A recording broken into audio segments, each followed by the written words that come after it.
On the 4th of June, 1943, along Railroad Street in Mexia, Texas, Unifizia Vera Burkhart's hand, holding a pencil, experienced a slight tremor as he inscribed words into his clandestine journal. These very notations, had they been unearthed by his superiors, would have led to his immediate solitary confinement. He penned, "The Americans must be deceiving us. No single nation could possibly sustain such an overwhelming abundance while engaged in a conflict on two separate fronts." Through the glass of the train carriage, he had just witnessed an astonishing spectacle that directly contradicted 3 years of relentless Nazi propaganda. Electric illumination, vibrant and ceaseless, blazed from every rural dwelling, each street intersection, and the storefronts of countless businesses. It was an unending celestial tapestry of light, an electrical constellation stretching across the vast plains of Texas at 10 o'clock in the evening. Back in Germany, the pervasive blackout directives, implemented since 1940, had plunged the entire Reich into an impenetrable darkness. Even preceding the onset of hostilities, rural electrification had managed to reach barely 20% of German farms. Yet here, in what Nazi propaganda had painted as a nation in decadent collapse, electricity flowed with the ease and volume of water. 1,850 veterans of Erwin RML's Afrika Korps disembarked from the passenger train.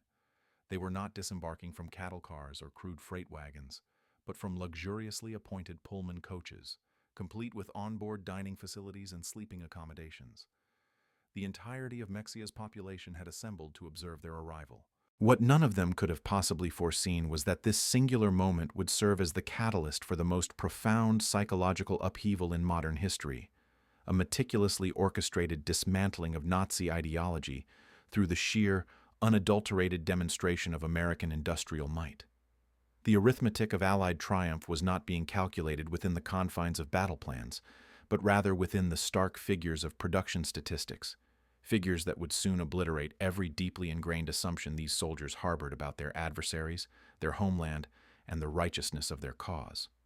The initial phase of this dramatic turn of events had commenced on May 13, 1943, in Tunisia. General Jürgen von Arnim, the successor to Rommel, had surrendered along with an estimated 250,000 to 275,000 German and Italian servicemen. These figures fluctuated slightly as scattered remnants continued to yield over several subsequent days. The Wehrmacht's most seasoned desert warriors, men who had previously driven the British forces back to the borders of Egypt, who had even garnered the grudging admiration of Montgomery himself, were now unexpectedly confined as prisoners of war. Among them was Headman Friedrich Radke, a recipient of the Iron Cross First Class, a seasoned veteran of the French campaign, and a man wounded twice during combat in North Africa. His personal diary, rediscovered decades later within the repositories of the National Archives, would ultimately provide historians with the most exhaustive account of the psychological repercussions experienced by German soldiers during their captivity in America. The transition from their perception of defeat to a profound revelation began in the bustling port of Oran, Algeria. As Radke and approximately 30,000 other prisoners awaited transport ships in hastily erected encampments, the renowned efficiency of the American military machinery was already beginning to erode their firmly held preconceptions. The United States Army processed thousands of prisoners daily with an organizational precision that far surpassed anything the Wehrmacht had accomplished, even at the zenith of its formidable power. Identification documents were meticulously photographed and cataloged. Comprehensive medical examinations were conducted, essential inoculations were administered, and the stipulations of the Geneva Convention were expounded upon in fluent German by American officers who had received specialized training precisely for this critical juncture. However, the initial true shock awaited them with the provision of sustenance. Oberleutnant Hans Muhr, who had been captured alongside the 21st Panzer Division, penned a letter to his mother 8 months later. He recalled, "Within the confines of the cage at Oran, while we awaited our passage on ships, the Americans provided us with food superior to anything we had consumed during 6 months of desert warfare. We received white bread, genuine coffee, and meat twice a day. Initially, we believed this was a deliberate act of propaganda, an attempt to impress us.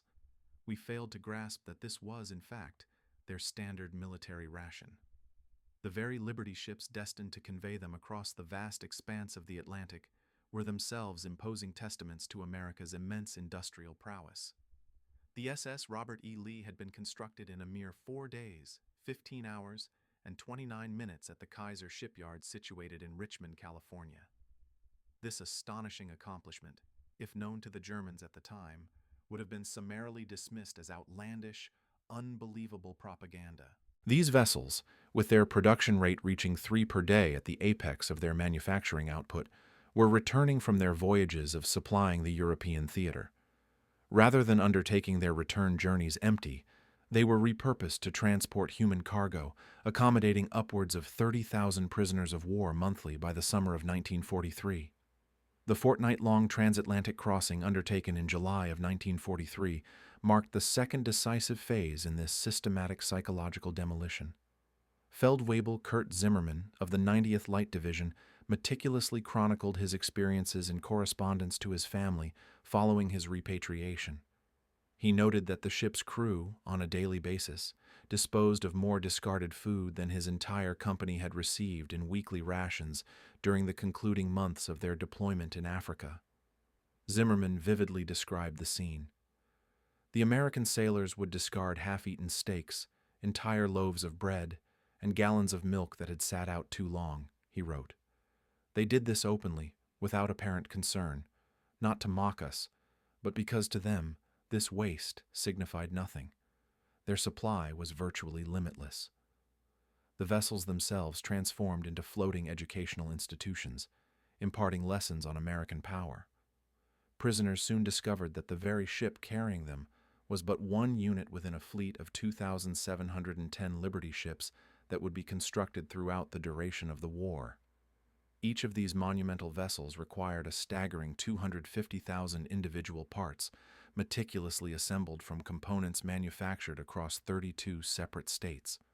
The engines, as they learned from engaging with voluble American guards, were produced in 3 distinct factories, each capable of generating 900 horsepower cylinders. These were then subsequently assembled in port facilities that had, astonishingly, barely existed 2 years prior. Lieutenant Colonel Wilhelm von Stobern, whose aristocratic Prussian lineage had a proud history of service in every German conflict dating back to the era of Frederick the Great, would later reflect in his memoirs. As our ship drew closer to the American coastline, I observed the radar antenna rotating ceaselessly above the bridge. This technology, which we firmly believed was possessed exclusively by ourselves, and perhaps in limited quantities by the British, was standard equipment on what was merely a cargo vessel. He confessed, "It was at that precise moment I first harbored the suspicion that Germany had, in fact, already lost the war." On the 2nd of August, 1943, at the Norfolk Naval Base in Virginia, the initial visual encounter with America itself served to utterly shatter the lingering remnants of Nazi propaganda concerning America's purported industrial frailty. The Norfolk base was an expansive complex, sprawling across 4,300 acres, its docks extending for miles, and its numerous cranes engaged in the simultaneous loading and unloading of dozens of vessels. In a single day, this single port facility handled a greater volume of cargo tonnage than the entirety of the German port of Hamburg managed in an entire week.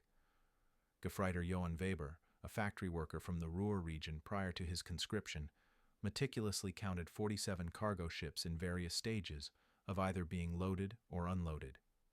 He recorded in his secret diary, "Each crane lifted loads that, back in Germany, would have necessitated the combined efforts of a dozen men and their horses. They moved with an effortless electric power, smoothly and continuously, devoid of the choking coal smoke that so often obscured our industrial cities." The prisoners were then organized into formations for their march towards the waiting trains. Along the designated route, they passed vast parking areas filled to capacity with civilian automobiles, hundreds upon hundreds of them, all belonging to the dock workers. In Germany, private automobile ownership was a privilege strictly reserved for the affluent and the ruling party elite. The Volkswagen, a vehicle promised to the German populace since 1934, remained largely an aspirational propaganda fabrication, with fewer than 1,000 units ever having been delivered to civilians. Here, however, ordinary laborers drove to their places of employment in their own personal vehicles. Yet, nothing could have truly prepared them for the spectacle of the trains themselves. These were not rudimentary boxcars, nor were they the cramped 40-and-8 wagons, 40 men or 8 horses, that had historically transported German troops across the continent of Europe. Instead, they were opulent passenger coaches, complete with plush Pullman accommodations that could be converted into sleeping berths. They featured elegant dining cars adorned with pristine white tablecloths and gleaming silver cutlery, and even observation cars offering panoramic vistas through their expansive windows. Headman Radke eloquently documented his experience. "We boarded as if we were mere tourists, not prisoners." The American guards themselves appeared almost apologetic regarding the level of comfort provided. One sergeant even offered an apology, stating that the air conditioning in their particular car was not functioning optimally. Air conditioning. In the sweltering heat of August, they had genuinely believed that such a level of luxury existed solely aboard Hitler's private train. The 3-day train journey from Norfolk to the internment camps located in Texas and Oklahoma would ultimately prove more destructive to the ingrained fabric of Nazi ideology than any battlefield defeat could have accomplished. As the trains made their steady progress through Virginia, the prisoners pressed their faces against the windows, their eyes feasting upon a vision of America that was diametrically opposed to everything they had been indoctrinated to believe. Every small town they passed blazed with brilliant illumination.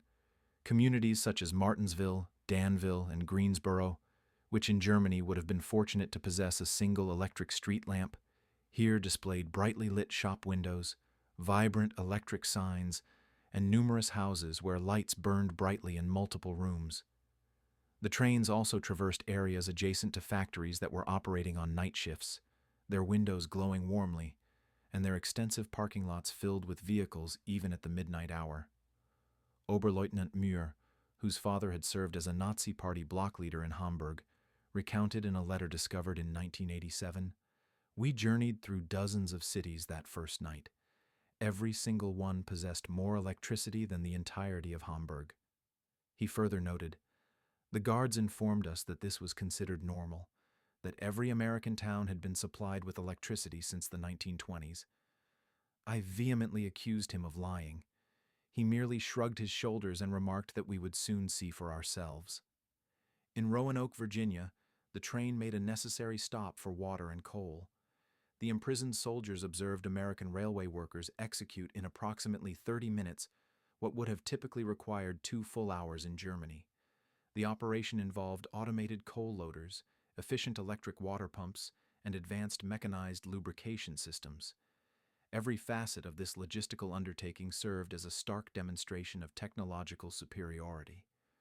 Even more unsettling was the casual display of wealth exhibited by the workers themselves. They were clad in leather boots that, in Germany, would have represented the equivalent of 2 months' wages for a typical laborer. They consumed Coca-Cola directly from glass bottles, casually discarding the empties into conveniently located bins without a second thought. They smoked cigarettes incessantly, frequently stubbing out half-finished ones. Feuerwehrmann Heinrich Müller, an electrical engineer hailing from Bremen before the war, calculated that the single railway yard they had paused in consumed more electricity in the span of 1 hour than his entire district in Berlin utilized in a full day. He poignantly wrote, "The waste was magnificent." They deliberately left lights burning in unoccupied buildings. Electric fans whirred in vacant rooms. This was, he observed, the hallmark of a boundless, almost careless, abundance. As the trains progressed into Tennessee and Kentucky, the prisoners were confronted with the full, unbridled display of American industrial might.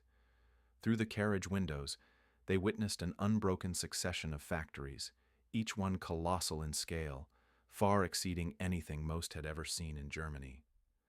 The Alcoa aluminum plant in Tennessee stretched for 3 miles along the riverbank, its electric furnaces voraciously consuming 175,000 kilowatts of power, a figure exceeding the total energy consumption of the entire city of Munich. Near Louisville, the trains perceptibly slowed as they navigated through the rubber town complex, a sprawling area where synthetic rubber plants had rapidly emerged from previously undeveloped fields in a remarkably short period of just 18 months. These were 4 immense facilities, each employing thousands of workers and collectively producing 800,000 tons of synthetic rubber annually. In stark contrast, Germany, despite having pioneered the very process, had never managed to produce more than 120,000 tons in its most productive year. Oberleutnant Erich Hoffmann, a chemist affiliated with IG Farben, immediately grasped the profound implications of this industrial might.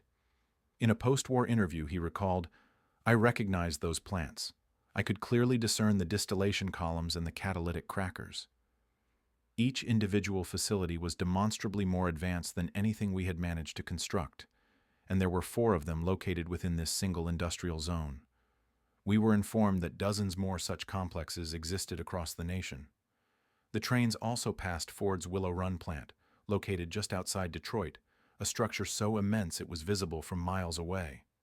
This singular manufacturing facility, erected in a mere 9 months, was capable of producing a B-24 Liberator bomber every 63 minutes.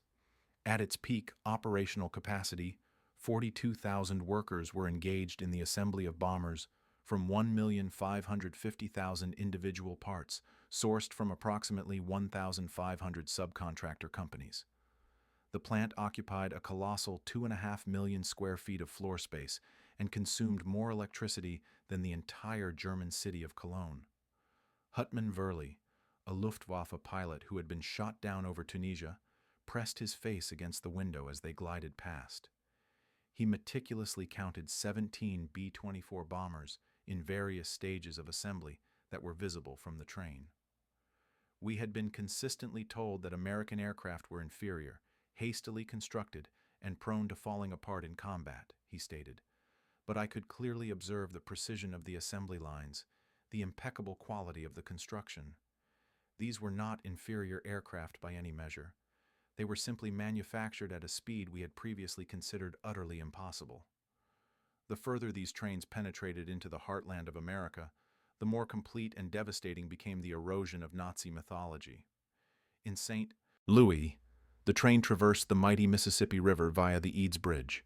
Below, barges laden with grain flowed past, carrying a volume of agricultural produce that surpassed the entirety of the German harvest for 1942. From the train, the prisoners could discern towering grain elevators stretching along both riverbanks, each one containing enough wheat to sustain an entire German city for several months. Unofficier Karl Schmidt, the son of a farmer from Bavaria, inscribed in his diary, "The Americans transport their food supplies with the same seemingly limitless quantities and lack of concern for loss that we reserve for ammunition. I watched them load a single barge with sufficient wheat to feed my entire village for 5 years. The crane operator was casually enjoying a sandwich with a substantial portion of meat, thicker than our weekly allowance." In Kansas City, the train halted at a vast stockyard where tens of thousands of cattle awaited processing. The pervasive aroma of meatpacking plants permeated the air for miles around. German prisoners of war, who in Africa, when fortunate, subsisted on a mere 200 grams of meat per week, now observed American workers consuming hearty beef sandwiches during their lunch breaks. Gefreiter Paul Fischer wrote, "They consumed meat as we consumed bread. No, that is incorrect. They consumed meat as we desperately wished we could consume bread." A guard purchased hamburgers for them from a nearby stand. A generous offering of meat, cheese, and vegetables nestled within soft white bread, all for a mere 15 cents. He bought 20 of these without a moment's hesitation, paying with a single dollar bill. This was not a special meal. This was their everyday fare. The arrival at the internment camps themselves marked the subsequent stage of profound cognitive dissonance. Camp Hearn in Texas, constructed in a mere 4 months, provided accommodation for between 3,000 and 4,800 prisoners in conditions that surpassed what most had experienced even as civilians. The camp featured sturdy wooden barracks equipped with electric lighting, flushing toilets, hot showers, and efficient steam heating systems. Each individual building was erected using more lumber than entire German villages could collectively possess. The camp's hospital facility proved particularly astonishing to the medical professionals among the prisoners. Oberstabsarzt, Lieutenant Colonel Dr. Friedrich Bauer, the chief surgeon of the 164th Light Division, found himself within a facility that was demonstrably superior to most German civilian hospitals. It boasted state-of-the-art X-ray machines, comprehensive surgical equipment, and an abundance of pharmaceutical supplies that had been virtually unobtainable in Germany since 1941. All of these amenities were considered standard provisions for enemy prisoners.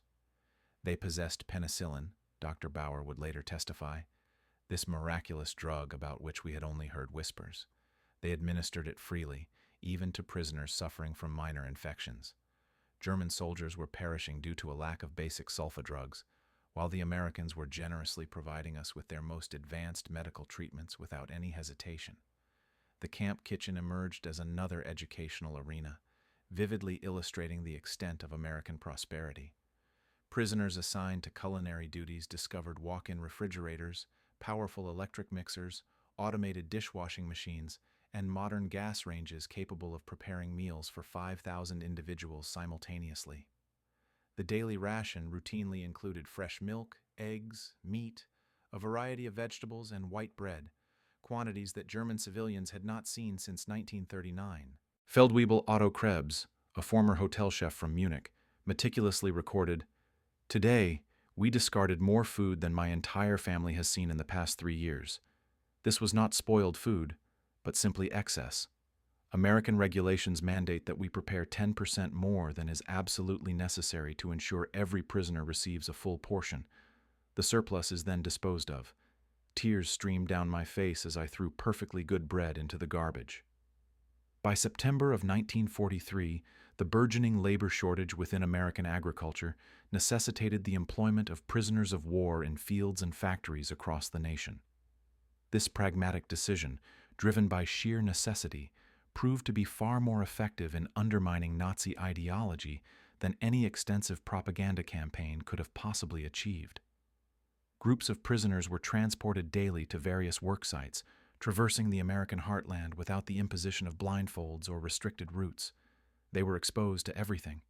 They witnessed the endless expanses of corn and wheat fields, the factories operating around the clock on 3 shifts, the shops brimming with merchandise, the parking lots overflowing with automobiles, and the houses equipped with refrigerators and radios. At a cotton gin located outside Houston, unofficier Herbert Lang observed a single machine processing more cotton in 1 hour than his entire village could have managed in a month, utilizing traditional methods. The gin was powered by electricity supplied by the Colorado River Authority, an integral part of a rural electrification program that had successfully brought power to 90% of Texas farms by 1943. The farmer who owned the gin, Lang meticulously documented, was by no means an individual of special status, not of aristocratic lineage, nor a member of the ruling party, simply a farmer. Yet, he possessed electricity, running water, a truck, a car, and a tractor. His laborers, including those of African descent, partook in lunch from containers brimming with more food than German workers received in an entire week. And this, he noted, was considered entirely normal. Every farm they passed presented the same remarkable tableau. In Nebraska, prisoners were engaged in work within sugar beet fields, witnessing agricultural mechanization that defied comprehension. A single combine harvester, they learned, possessed the capacity to perform the labor of 100 men. The fields stretched as far as the eye could see, each one encompassing an area larger than entire German counties. The farmers spoke casually of harvest yields that would have been considered mere fantasy in Germany, reporting 60 bushels of wheat per acre compared to Germany's average of 30 on its most fertile land. Gefreiter Wilhelm Hoffmann, working on a farm near Scottsbluff, wrote, "The farmer's son, a mere 16-year-old boy, was operating a tractor valued higher than everything my father had accumulated in his entire lifetime." He added, "When I mentioned this observation, the boy simply laughed and remarked that it wasn't even a particularly exceptional tractor. His father was eagerly awaiting the arrival of a new model from John Deere, which he assured me would be even more impressive." The most profoundly devastating revelations were reserved for those prisoners who worked in close proximity to, or directly within, American factories. While the stringent regulations of the Geneva Convention explicitly prohibited prisoners from engaging in direct war production activities, they were permitted to labor in industries that effectively freed up American workers for military-related tasks. This subtle but significant technicality allowed thousands of German prisoners to gain direct, first-hand exposure to the sheer magnitude of American industrial capacity. At a Campbell's soup factory in New Jersey, prisoners observed production lines that processed more tomatoes in a single day than most German factories handled in a month. The facility operated with a remarkably lean workforce consisting primarily of women and elderly men, as the majority of younger, able-bodied workers were serving in the military. Despite this, production levels consistently exceeded those of pre-war peacetime standards. Stabsfeldwebel Ernst Wagner, who had been employed in a German food processing plant before the war, meticulously documented his experience. He described a scene of complete automation. Everything was automated: electric conveyor belts, automatic filling machines, and steam cookers that processed hundreds of cans simultaneously. One elderly woman was overseeing controls that managed a process which, in Germany, would have required the labor of 50 workers. She accomplished this remarkable feat while simultaneously listening to the radio and sipping coffee. Near Detroit, prisoners engaged in the unloading of coal at a power plant were afforded fleeting glimpses of the automotive industry's extensive conversion to war production. The River Rouge complex, visible across the water, employed a staggering 100,000 workers and was actively producing jeeps, aircraft engines, and tanks. This colossal plant consumed 1.5 million kilowatts of electricity daily, a figure that surpassed the total consumption of the entire city of Hamburg. "We could see the parking lots," wrote Oberleutnant Franz Kellner, "filled with thousands upon thousands of cars belonging to the workers. Workers in Germany. Even our own officers rarely owned automobiles. Here, factory workers routinely drove to their jobs. The guard informed us that many of these workers owned 2 cars, one for commuting to work and another for family use." We initially believed he was attempting to mock us. By the winter of 1943, the cumulative impact of these widespread observations was producing what American intelligence officers termed ideological collapse syndrome among the prisoner population. The Special Projects Division, a clandestine re-education initiative orchestrated by the Provost Marshal General's Office, documented an increasing number of prisoners expressing a desire to access American newspapers, books, and educational materials. Major Paul Noland, a member of the monitoring team, reported in December of 1943, "The prisoners no longer engage in arguments when presented with production statistics. They have witnessed far too much. The most fanatical Nazis have become conspicuously silent. While they may still profess loyalty to Germany, they no longer speak of achieving victory. Many openly question the information they were previously fed about America." The camp newspapers, independently produced by the prisoners themselves, began to mirror this profound internal transformation.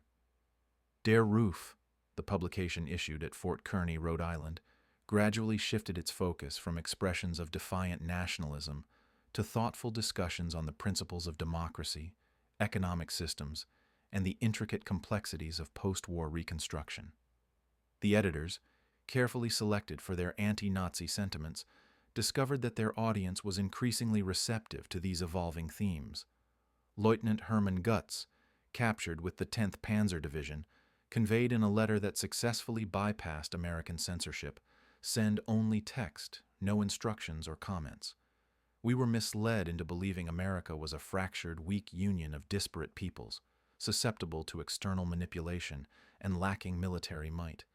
Yet, with each passing day spent here, I witnessed the exact opposite. This nation stands as the most cohesive, unified, and formidable entity on the planet. We were fed falsehoods by deceitful individuals.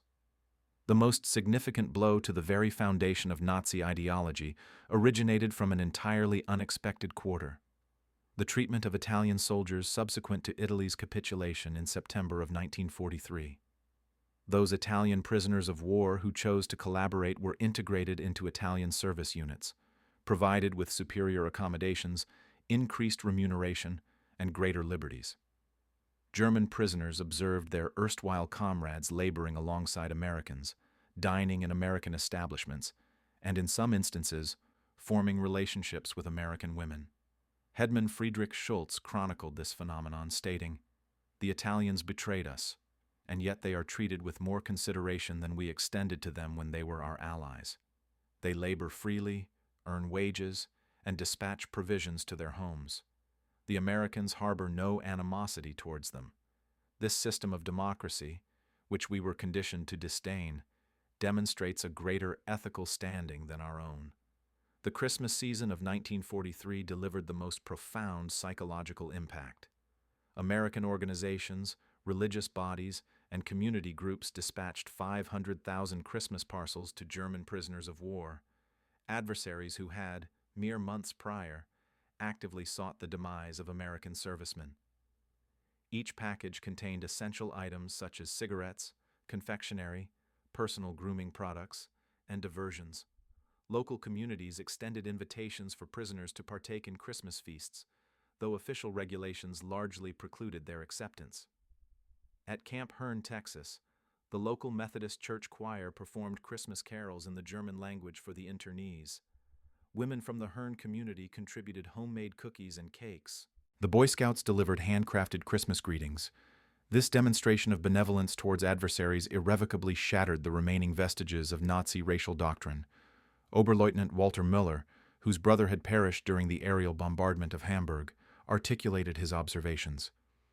"They are aware of our animosity. Many possess sons and husbands actively engaged in combat against our armed forces. Yet they extend to us Christian charity, not as a product of calculated propaganda, but as a genuine expression of kindness. What manner of people exhibit such behavior towards their enemies? Only those who possess absolute certainty of their impending triumph and are secure in their inherent strength." The Christmas repast itself defied comprehension. Roast turkey, ham, mashed potatoes accompanied by gravy, an array of vegetables, various pies, and ice cream. The sheer abundance of sustenance recalled an era in Germany predating the First World War. The prisoners consumed to the point of discomfort, unable to fathom such lavish provision for those considered enemies. "We dined like royalty," wrote Feldwebel Hansa. "Better than German generals dine, better even than our party leaders." This was not presented as an exceptional circumstance. The guards informed us that this constituted a typical American Christmas dinner, mirroring the fare enjoyed by every American family. If such provisions were extended to prisoners, they mused, what must their own soldiers be consuming? By the dawn of 1944, in excess of 40,000 German prisoners were actively participating in educational initiatives. Their studies encompassed English, American history, mathematics, and various scientific disciplines.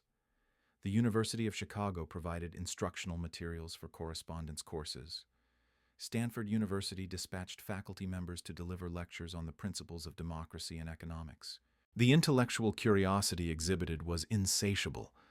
Prisoners who had been indoctrified with the notion of Americans as culturally backward barbarians discovered extensive libraries housing millions of volumes, academic institutions embracing individuals from all societal strata, and scientific research that led the global community. They perused American newspapers without restriction, engaging with a multiplicity of perspectives, an opportunity utterly non-existent within Nazi Germany. Herr Dr. Wilhelm von Braun, a physicist conscripted from the Kaiser Wilhelm Institute, attended lectures on atomic physics at Camp Shelby. He later reflected, "American professors, including Jewish émigrés from Germany, imparted knowledge to us without animosity. They discoursed on science as a universal pursuit, belonging to all humankind. Their research was years ahead of German endeavors, and they readily shared their discoveries with those perceived as adversaries. This magnanimity of spirit was beyond the grasp of minds shaped by Nazi ideology." The camp theaters showcased American motion pictures, not as instruments of propaganda, but as mainstream Hollywood productions. Prisoners viewed Gone with the Wind, experiencing a narrative of American adversity and subsequent recovery that resonated with their own predicaments. They also witnessed the grapes of wrath, expressing astonishment that Americans would present such self-critical portrayals to their adversaries. "They conceal nothing," observed Lieutenant Joseph Kramer. "They expose their challenges, their failures, their internal conflicts. Yet this candor serves to fortify them, not to diminish them. In Germany, such criticism would have resulted in death. Here, it is regarded as an act of patriotism." The spring of 1944 heralded the expansion of prisoner labor programs as American industrial output reached its zenith. German prisoners of war contributed to canneries, mills, and fabrication facilities, gaining first-hand insight into the comprehensive power of American manufacturing capacity. The sheer scale of these operations presented a narrative impervious to propaganda. At the Higgins Boat Factory in New Orleans, prisoners unloaded the raw steel destined to become landing craft for the D-Day invasion. They observed the assembly of 700 boats each month, with each vessel requiring 20,000 distinct components. The factory employed 20,000 individuals, including thousands of women who operated cranes, performed welding on the hulls, and managed the assembly lines. Stabswachtmeister Kurt Zimmermann documented this observation. Women undertaking tasks traditionally performed by men, individuals of Negro descent operating sophisticated machinery, and teenagers manning drilling equipment, all elements we were led to believe were inconceivable within a democratic framework. Yet, production never faltered. Operations continued in 3 shifts, 24 hours a day, 7 days a week. They manufactured more boats in a single month than our entire Navy had constructed in a year. At Republic Steel in Ohio, prisoners witnessed the daily production of 10,000 tons of steel. The blast furnaces operated continuously, fueled by an unceasing flow of iron ore transported from Minnesota and coal from Pennsylvania. The magnitude of this operation defied German comprehension. This singular facility produced more steel than the entirety of the Ruhr region at its peak. "I was employed at the Krupp Works prior to the war," recounted Oberwerker Paul Hartmann. "I believed I understood industrial production, but this surpassed all imagination.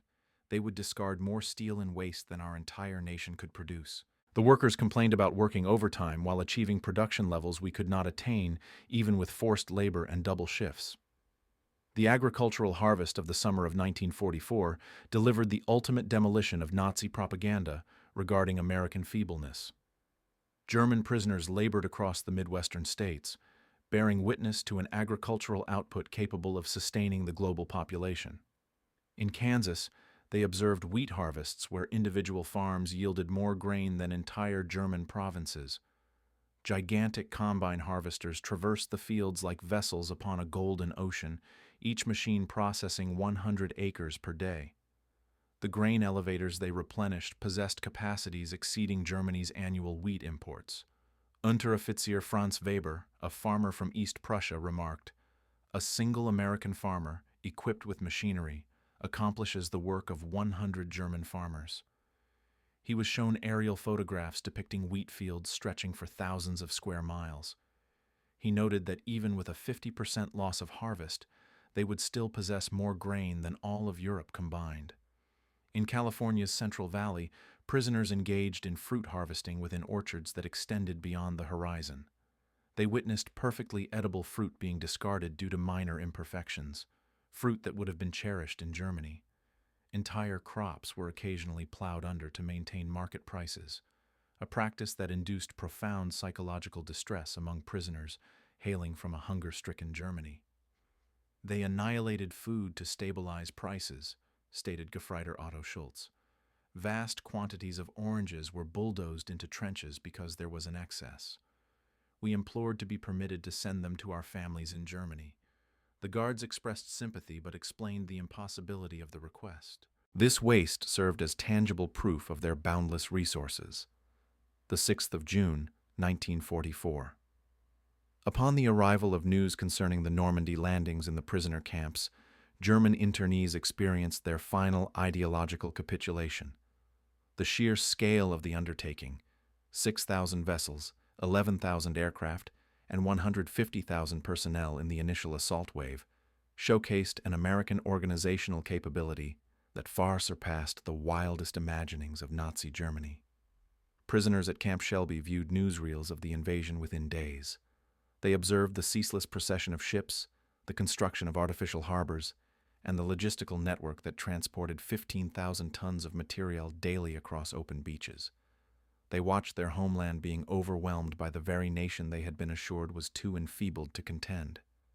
Our Friedrich von Tauben wrote, "We understood then that all was lost, not merely the war, but the entirety of the Nazi endeavor. We had challenged the world's preeminent industrial power with mere fables and racial mythology. We deployed horses against their mechanized transport, rifles against their automatic weaponry, and courage against their inexhaustible reserves." Throughout their confinement, German prisoners encountered an element that challenged Nazi ideology more profoundly than any material prosperity: American humanity. Despite propaganda portraying Americans as weak and sentimental, the prisoners of war discovered a populace secure enough in its strength to exhibit compassion. When Grenadier Hans Miller's son perished in the Hamburg bombing, the American camp commander personally delivered the Red Cross notification and offered his condolences. When Lieutenant Paul Fisher's wife communicated her struggles in providing for their children, American church organizations dispatched food parcels to her in Germany, an act of kindness extended to civilians in a nation actively being subjected to American aerial bombardment. They drew a clear distinction between the German populace and the Nazi regime, observed Hedman Otto.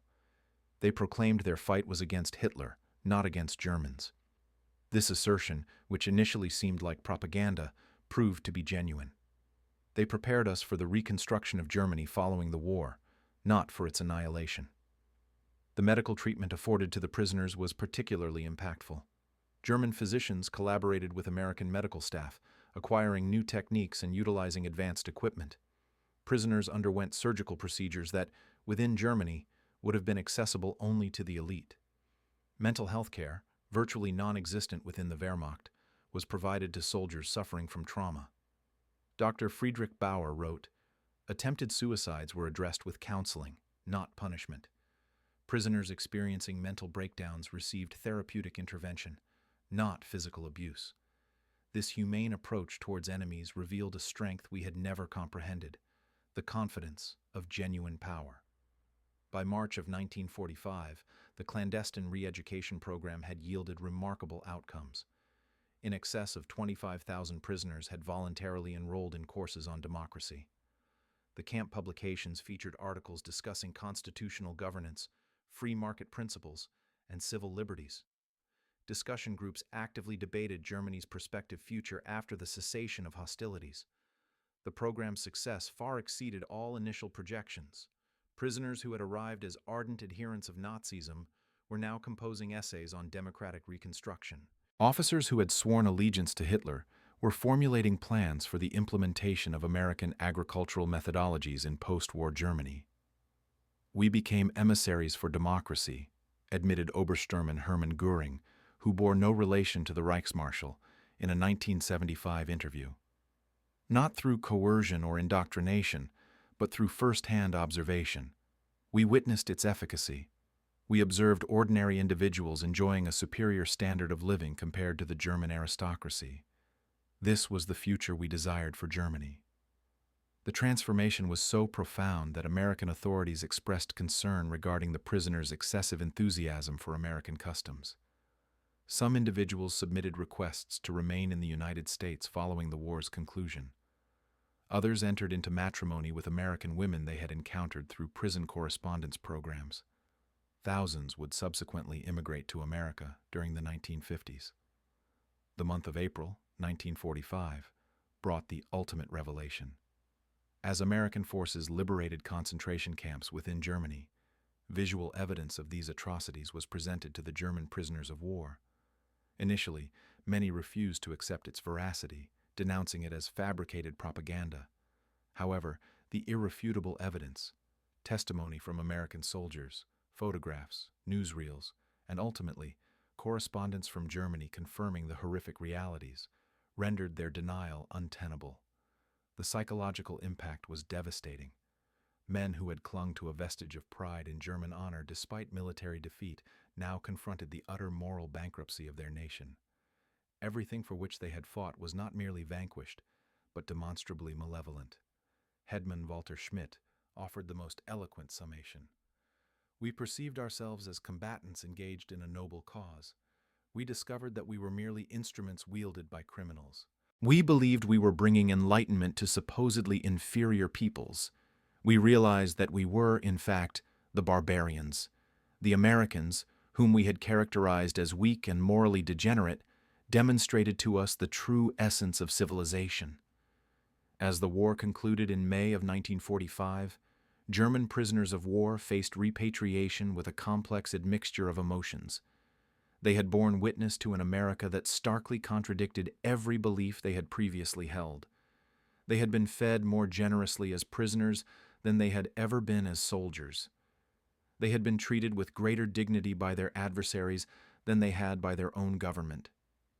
The final months of their internment were dedicated to preparing for their return to a devastated Germany. American authorities provided vocational training, agricultural instruction, and political education. Prisoners were apprised of the Marshall Plan prior to its public announcement, comprehending that America intended to facilitate rebuilding rather than impose punitive measures upon Germany. They prepared us to reconstruct our country, wrote Oberst Friedrich von Tauben. They equipped us with skills, knowledge, and hope. They transformed defeated soldiers into prospective citizens. This magnanimity extended by the victors was a profound repudiation of vindictiveness. Between 1945 and 1946, 371,683 German prisoners of war were repatriated from American internment facilities. They returned to a Germany characterized by division, devastation, and destitution. However, they carried with them an invaluable asset, an understanding of the functioning of a democratic industrial society. The German prisoners of war who experienced American prosperity inadvertently became agents of transformation in post-war Germany. They had observed industrial efficiency, agricultural productivity, and democratic affluence. They possessed the knowledge that reconstruction was not only feasible but achievable, having witnessed firsthand a society that had already attained these objectives. Many former prisoners ascended to positions of prominence in the rebuilding of West Germany. Hans Kroll, a former prisoner at Camp Shelby, later served as the West German ambassador to the United States. Walter Hallstein, who imparted instruction at Camp Co., assumed the presidency of the European Commission. Rüdiger von Marr, interned at Camp Herne, fulfilled the role of German permanent representative to the United Nations.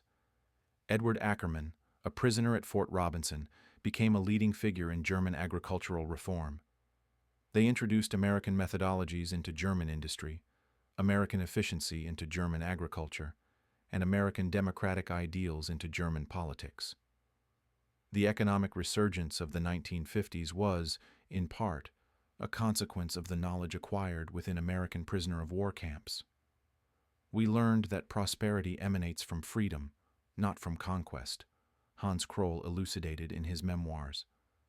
We observed that democracy engenders wealth, that diversity fosters strength, and that treating laborers equitably enhances productivity. These lessons, assimilated during our internment, fundamentally shaped the new Germany. Historians have acclaimed the experience of German prisoners of war in America as one of history's most successful re-education initiatives. Devoid of coercion or conventional propaganda, the potent combination of American industrial prowess and democratic principles succeeded in transforming staunch Nazis into future democratic citizens.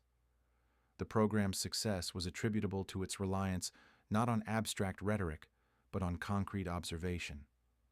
Prisoners witnessed American society operating at peak efficiency while simultaneously extending dignified treatment to their adversaries. They observed an industrial capacity that rendered German production appear rudimentary. They experienced a standard of living that exposed the promises of Nazism as mere fantasies. Dr. Arnold Kramer, the foremost historian of German prisoners of war in America, concluded, "America secured victory in the propaganda war not through clever messaging, but through undeniable reality. Every substantial meal, every functioning electric light, every sanitary toilet served as a compelling argument against Nazism. The prisoners of war were converted by prosperity. Statistical data corroborates this assessment. Of the 371,683 German prisoners of war held in American facilities, fewer than 1% attempted escape, with a total of only 2,222 escape attempts recorded. Post-war surveys indicated that 95% rated their treatment as either good or excellent. Most remarkably, thousands maintained correspondence with American families for several decades following the war's conclusion. In 1985, coinciding with the 40th anniversary of the war's end, surviving German prisoners of war convened for a reunion in Austin, Texas. Over 500 former internees returned to the United States, many accompanied by their families to illustrate the genesis of their transformation. Former Oberleutnant Hans Vea, who had been detained at Fort Robinson, Nebraska, and subsequently returned to practice medicine in Georgetown, Maine, addressed the assembly. Life within the camps represented a substantial improvement for many of us who had grown up in modest housing conditions in Germany, he stated. We discovered the convenience of running water, central heating, and an abundance of food. More significantly, however, we discovered dignity. Former Stabswachtmeister Kurt Meir, who had been employed on farms in Iowa, added, "The farmers treated us not as adversaries, but as young men far from their homes. They shared their meals, their knowledge, and on occasion, their residences." This humanitarianism, extended by individuals whose sons were engaged in combat against us, profoundly altered us forever. During the reunion banquet in 1985, former Oberst Hermann Gutz, then 78 years of age, delivered the keynote address, encapsulating the essence of their metamorphosis. "We arrived in America as enemies, as adherents of Nazism, as believers in a falsehood," he declared. "We departed as friends, as Democrats, as men who had encountered truth. America demonstrated that strength is derived not from conquest, but from productivity, not from animosity, but from diversity, not from authoritarianism, but from freedom. We witnessed the arsenal of democracy operating at its full capacity. We observed farmers who nourished the world, laborers who forged the instruments of victory, and citizens who treated their enemies with respect. We learned that America's true armament was not its ordnance or its armored vehicles, but its inexhaustible capacity for creation and its unwavering self-assurance. We returned to Germany with a mandate to construct a society capable of creation rather than destruction, a society that could prosper through peace rather than war. The Germany that emerged from the ruins was founded upon lessons absorbed within American prisoner of war camps. We, who arrived as conquerors, departed as students. From America, our former adversaries, now your friends, thank you for illuminating our path." The auditorium erupted in a standing ovation. Americans and Germans, united, former adversaries brought together in recognition of a transformation that had seemed utterly inconceivable when the initial trains conveyed prisoners into Texas in June of 1943. The sheer magnitude of the German prisoner of war experience in America can be quantified through stark statistical data, illuminating both the vast scope of the undertaking and its extraordinary success. Camp infrastructure.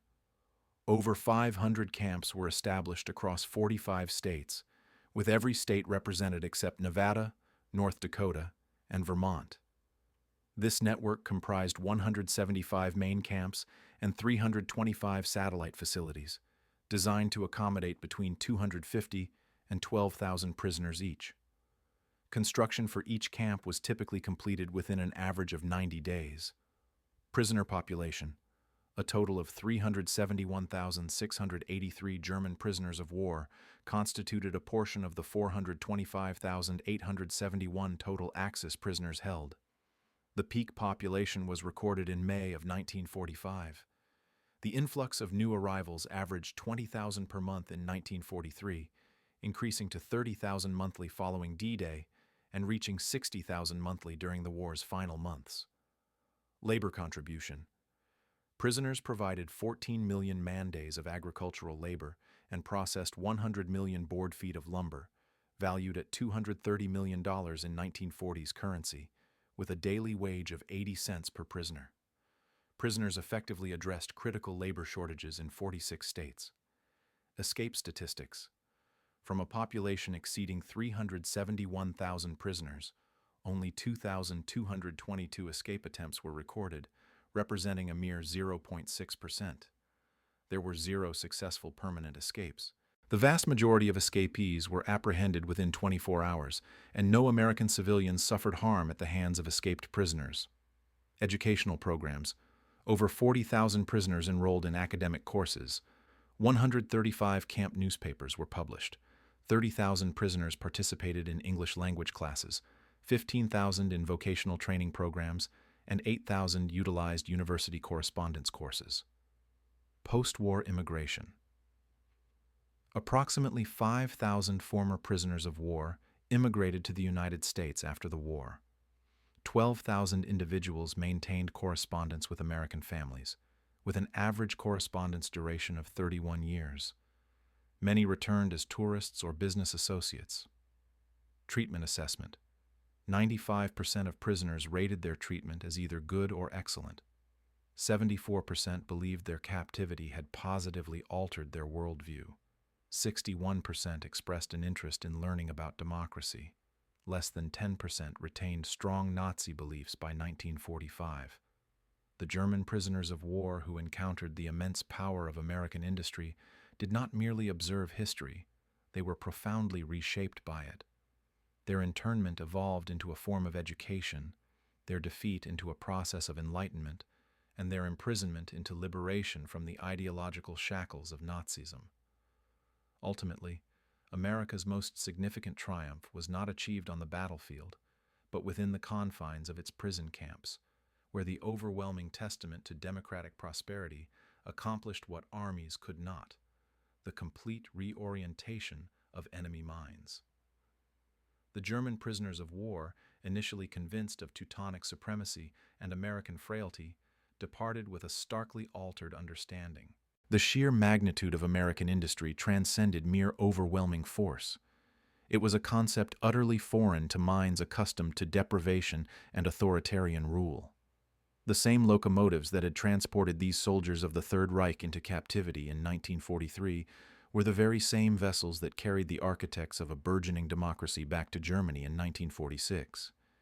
They had glimpsed a future, and it was demonstrably functional.